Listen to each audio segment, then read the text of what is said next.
Good morning दोस्तों। आज का व्लॉग थोड़ा सेटिस्फाइंग होगा बिकॉज मैं अपने किचन को क्लीन और ऑर्गेनाइज कर रही हूँ। Stay with me till the end because आज मैं आपको कुछ सिंपल आइडियाज़ दिखाने वाली हूँ जो आपके घर और लाइफ दोनों को इजी बनाएगा। और जैसे कहते हैं little things make a big difference. तो चलिए शुरू करते हैं आज का दिन इसी मोटिवेशन के साथ। और मैं सुबह सुबह आ गई हूँ अपनी किचन में। एक्चुअली रात को ही सोच के सोई थी कि कल मुझे अपनी इस दालों की कबर्ड को साफ़ करना है क्योंकि बहुत टाइम हो गया था और मैं हर दिन ये सोचती थी कि इसको क्लीन करना है, लेकिन ये गंदी होती चली जा रही थी। क्योंकि क्या होता है ना कि जब हम मार्केट जाते हैं, कुछ एक्स्ट्रा सामान लाते हैं और उसकी जगह अगर हमारे घर पे नहीं होती है ना, तो उसको हम उठा के कहीं पर भी रख देते हैं। तो ऐसा ही कुछ मेरे साथ भी हो रहा था। तो जो हमारी ग्रॉसरीज आ रही थी वो आगे आगे इकट्ठी होती चली जा रही थी। लेकिन वो चीज़ें जो होती हैं ना, कई बार आपको काम करने में भी दिक्कत देती हैं। और ये बिल्कुल सही कहा गया है कि a place for everything and everything in its place. और जैसे ही मैंने ये कंटेनर्स अपनी कबर्ड में से बाहर निकाले, मुझे ये सफाई करना थोड़ा सा इजी लगना शुरू हो गया। एक्चुअली क्या होता है ना कि जब हमारी कबर्ड्स बहुत ज़्यादा भरी हुई होती है ना, तो हमारी हिम्मत ही नहीं होती है कि हम इसकी सफाई करें। और मैं नॉर्मली क्या करती हूँ कि हमेशा इन कंटेनर्स को धोती नहीं हूँ, क्योंकि क्या होता है कि ये कंटेनर्स एक साथ खाली हों किसी के भी, ये ज़रूरी नहीं होता है। और भरे हुए अगर मैं कंटेनर्स धोती हूँ तो इसके अंदर हमेशा मॉइस्चर जाने का डर रहता है। तो इसीलिए मैं कोशिश यही करती हूँ कि इनको वेट वाइप्स लेके या कोई गीला कपड़ा लेके इसको क्लीन कर दूँ। तो चलिए बातें करते करते आपको एक टिप देती हूँ। मैं कभी भी रिसीलेबल बैग्स ना वेस्ट नहीं करती। और प्लास्टिक को हम लाइफ से कम्प्लीटली रिमूव नहीं कर सकते, लेकिन हम उसे रीयूज़ ज़रूर कर सकते हैं। इससे क्या होगा कि एक हमारे पैसे बचेंगे और दूसरा एनवायरनमेंट को भी हम एक लेवल तक सेव कर पाएंगे। और मैं ना इस तरीके से इन बैग्स को ना हमेशा नीटली फोल्ड करके एक ही जगह रख देती हूँ। और पहले कोशिश करती हूँ कि मैं जब मेरे को यूज़ करने हैं तो मैं इन्हीं बैग्स को रीयूज़ करूँ, और अगर ये ख़त्म हो जाते हैं तब मैं नए बैग्स को यूज़ करती हूँ। तो ये हमेशा से ही मैं करती आई हूँ। इसको आप भी अपनी लाइफ में कर सकते हैं, क्योंकि इससे ये इकोनॉमिकल भी होता है। क्योंकि जब हम किसी चीज़ को वेस्ट नहीं करते हैं ना, तो वो हमारे पास ऑलरेडी पड़ी हुई होती है और वो हमें अगली बार ज़रूरत नहीं पड़ती है कि हम उसे मार्केट से ख़रीदें। और ये जितने भी बैग्स थे ना, छोटे छोटे थे, वो मैंने एक बड़े बैग के अंदर इस तरीके से फोल्ड करके डाल दिए हैं। तो नेक्स्ट टाइम जब भी यूज़ करना होगा मैं इसी में से निकाल के इनको यूज़ कर लूँगी। यही छोटे छोटे एफर्ट्स होते हैं जिससे कि आपकी किचन एकदम से नई लगनी शुरू हो जाती है। और क्या होता है कि मैं ना एक बास्केट अपनी किचन में इसी तरीके से रखती हूँ जिसमें मेरी छोटी छोटी चीज़ें पड़ी हुई होती हैं। क्योंकि कई बार क्या होता है कि हम मार्केट से थोड़ा सामान लाते हैं, कुछ थोड़े से पैकेट्स बच जाते हैं और उनको हम सील करके प्लास्टिक सीलर के साथ और हम रख देते हैं। लेकिन इसी ट्रे को हम क्या होता है ना कि साफ़ करना भूल जाते हैं। तो इसके नीचे भी थोड़े टाइम बाद अगर हम ध्यान नहीं देते तो ये गंदा होना शुरू हो जाता है। तो इसको मैंने वेट वाइप से साफ़ कर दिया है। और इस ट्रे के अंदर ना मैं अपने सारे रीसीलेबल जो नए बैग्स होते हैं, या फिर सैंडविच बैग्स होते हैं, या फिर मेरे छोटी छोटी जो बॉटल्स होती हैं वो मैं रख देती हूँ। मेरी हींग भी ख़त्म हो गई है और बहुत टाइम से मेरे को उसको पीसना है, क्योंकि मैं जो साबुत हींग होती है ना, मैं इंडिया से वही लेके आती हूँ और यहाँ लाके घर में उसको पीसती हूँ। उसकी जो खुशबू होती है ना, वो बहुत अच्छी होती है। तो जब भी मैं जाती हूँ मेरी मम्मी मेरे को हींग मंगा के देती है और मैं उसको यहाँ पे लेके आती हूँ। अपनी ट्रे को मैंने दोबारा से साफ़ करके अच्छे से ऑर्गेनाइज़ कर दिया है। और ये जितने भी दालों के डब्बे मैंने अभी साफ़ किए थे वेट टिश्यू से, वो सारे मैं अब दोबारा से ऑर्गेनाइज़ कर रही हूँ। जब इस तरीके से मैं अपनी चीज़ों को साफ़ करके दोबारा से अरेंज करती हूँ ना, मुझे बहुत सैटिस्फाइंग लगता है। आई होप आप लोगों को भी बहुत सैटिस्फाइंग लगता होगा जब आप लोग भी अपनी शेल्फ्स को, अपनी किचन को क्लीन करते होंगे। क्योंकि मुझे ऐसा लगता है कि सबसे ज़्यादा टाइम जो है ना मेरा किचन को क्लीन करने में जाता है। इसीलिए मैं हमेशा अपने व्लॉग्स में यही बोलती हूँ कि एक छोटा सा कबर्ड ही ले लीजिए, लेकिन थोड़ा थोड़ा अगर हम रोज़ साफ़ करते हैं ना, तो वो बहुत ईजी हो जाता है हमारे घर को मेंटेन करने के लिए। इस तरीके से हम लोग अगर करते हैं तो this is really really easy for us कि हम उसको नीट एंड क्लीन रख सकें। और क्या होता है ना कि जब हम कभी भी मार्केट से ग्रोसरीज लाते हैं ना, कई बारी हम लोगों के कंटेनर्स बहुत छोटे होते हैं, लेकिन जो हम पैकेट्स लाते हैं वो थोड़े से बड़े होते हैं। तो छोटी छोटी सी चीज़ें बच जाती हैं और वो बहुत ही मेस क्रिएट कर देती हैं किचन में। तो कोशिश यही करनी चाहिए कि जैसे ही हम उसको कंटेनर में शिफ्ट करते हैं और जो बाकी का बचता है उसको, जैसे ही कंटेनर खाली होता है उसको दोबारा से उसको रीफ़िल कर दीजिए और अपने बैग्स को खाली करके फेंक दीजिए। क्योंकि इससे क्या होता है कि आपके किचन में स्पेस भी बचता है और साथ ही साथ आपको ये पता भी होता है कि आपकी किचन में कुछ वेस्ट नहीं होने वाला। तो इस तरीके से ये मेरा आमचूर का थोड़ा सा एक छोटा सा पैकेट बचा हुआ था और अभी मेरा आमचूर का थोड़ा सा एम्प्टी हो गया था, तो मैंने उसके अंदर रीफ़िल करके रख दिया है। और अभी मैं क्या कर रही हूँ कि मेरे जितने भी बर्तन मैं हाथ से धोती हूँ ना, वैसे तो नॉर्मली मैं रोज़ डिश वॉशर लगाती हूँ रात को जब हम डिनर कर लेते हैं। लेकिन क्या होता है कि कुछ बर्तन मुझे हमेशा हाथ से भी धोने पड़ते हैं और मैं यही कोशिश करती हूँ कि जैसे कि मेरी कढ़ाई हो गई या मेरी ट्रेज़ हो गई, ऐसे ही बर्तन जो डिश वॉशर में मुझे नहीं लगता कि मुझे डालने चाहिए, वो सब मैं हाथों से ही धोती हूँ। तो और स्पेशली जो मेरे नाइफ्स होते हैं वो मैं डिश वॉशर में नहीं डालती हूँ, क्योंकि मुझे ऐसा लगता है, पता नहीं क्यों पर्सनली मुझे ऐसा लगता है कि नाइफ्स जो होते हैं ना वो ब्लंट हो जाते हैं जब कभी भी मैंने उनको यूज़ किया, और उनको मेरे को दोबारा से शार्प करना पड़ता है। हम लोग अपने नाइफ्स को ना घर पे ही शार्प करते हैं, क्योंकि यहाँ पे बाहर आपको नाइफ शार्प कराने के लिए कोई नहीं मिलेगा, जैसे कि हमें इंडिया में मिल जाते हैं लोग।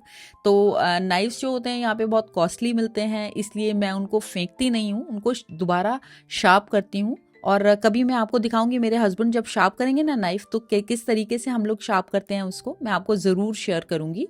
और अगर आपको अपनी किचन को साफ़ रखना है ना, तो कोशिश ये कीजिए कि आपके सिंक में ना गंदे बर्तन कम से कम हों। क्योंकि नॉर्मली क्या होता है, हमारी किचन तब ज़्यादा गंदी लगती है जब हमारी सिंक जो होती है वो गंदे बर्तनों से भरी हुई होती है। तो मेरी कोशिश यही रहती है, लेकिन मैं आपको हमेशा कहती हूँ कि ये ज़रूरी नहीं है कि सिंक में बिल्कुल एकदम नीट एंड क्लीन हो और कभी कोई गंदा बर्तन हुआ ही ना हो। तो ऐसा नहीं होता है, ये प्रैक्टिकल भी नहीं है। और मैं जब भी कभी अपने बर्तन धोती हूँ ना हाथों से, या डिश वॉशर में तो ऑब्वियसली सूख के ही निकलते हैं, लेकिन जब मैं हाथों से भी धोती हूँ तो मैं कोशिश हमेशा यही करती हूँ कि उनको टिश्यू से क्लीन करूँ और उसके बाद मैं उसको अपने कबर्ड्स में दोबारा से प्लेस करूँ। और इधर ना मैं स्वीट पोटैटोज़ यानी कि शकरकंदी लेके आई थी। मेरे को इसका कोई और नाम नहीं पता, अगर आप लोगों को पता हो ना इसका कोई नाम तो मुझे कमेंट्स में ज़रूर बताइएगा कि आपके यहाँ पे इसको क्या कहते हैं। मेरे यहाँ पे इसको शकरकंदी कहते हैं, स्वीट पोटैटोज़ कहते हैं। तो मेरे घर में ना ये सबको बहुत पसंद है। राघव स्कूल गया हुआ है, मैं और मेरे हस्बैंड हैं, तो इसको ना मैं तवे पे ही कर रही हूँ। वैसे इसको अगर मैं छोटे छोटे पीसेस काट देती हूँ ना तो ये एयर फ्रायर में भी हो जाते हैं, और इवन मैं जनरली इसको बेक करती हूँ। लेकिन अगर आपके घर में अवन नहीं है, ड्यू टू एनी रीज़न आप इसको बेक नहीं कर पा रहे हैं, तो आप इसी तरीके से इसको गीला थोड़ा रहने दीजिएगा धो के, और उसके बाद ये स्टीम में ही तवे पे डायरेक्टली पकते रहेंगे। और मैं जैसे कि मैंने आपको बताया था ना कि मैं हींग घर पे ही ग्राइंड करती हूँ। तो क्या था कि आप ये मेरी लेजीनेस भी कह सकते हैं कि बहुत दिनों से ना मैं थोड़ी थोड़ी हींग निकाल के उसको कूटती थी और उसको सब्ज़ी में डाल लेती थी। लेकिन अभी क्या है कि मैं काम कर रही हूँ तो मुझे याद आया है, तो मैं इसको हाथ के हाथ ग्राइंड करके रख रही हूँ ताकि मेरे को आगे इजी हो जाए। और ये इस तरीके से मैंने हींग ग्राइंड कर ली है। ये मेरा मसाला ग्राइंडर है, बहुत ही अच्छा है, किचन एड का है। और जब भी मुझे ताज़े मसाले ग्राइंड करने होते हैं ना, तो ये मेरे लिए बहुत ही हैंडी होता है, क्योंकि ये बहुत ही छोटा सा है। और सबसे अच्छी बात तब होती है कि जब आप कोई भी अपना अप्लायंस किचन में यूज़ कर रहे हैं, उसको हाथ के हाथ टिश्यू से, कपड़े से, वेट टिश्यू से, किसी भी चीज़ से ना उसको नीट एंड क्लीन करके वापस रखिए, ताकि अगली बार जब भी कभी आप उसे यूज़ करें तो वो बिल्कुल नए जैसा आपको दिखे। और ये मैंने हींग को ग्राइंड कर लिया है और अब मैं इसको इसी के कंटेनर में वापस डाल दूंगी। देखिए मेरा कंटेनर बिल्कुल खाली पड़ा था।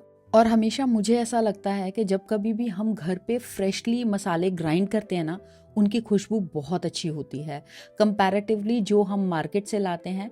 थोड़े टाइम बाद उनकी खुशबू चली जाती है, इसलिए मैं कोशिश यही करती हूँ कि जो मसाले मैं मार्केट से खरीदती हूँ ना, उनको मैं एयर टाइट कंटेनर्स में ही रखूं, क्योंकि मुझे ऐसा लगता है कि little things makes a big difference. ये छोटी छोटी चीज़ें होती हैं, अगर हम अपनी लाइफ में ले आते हैं तो ये बहुत ही बड़ा डिफरेंस क्रिएट कर देती हैं।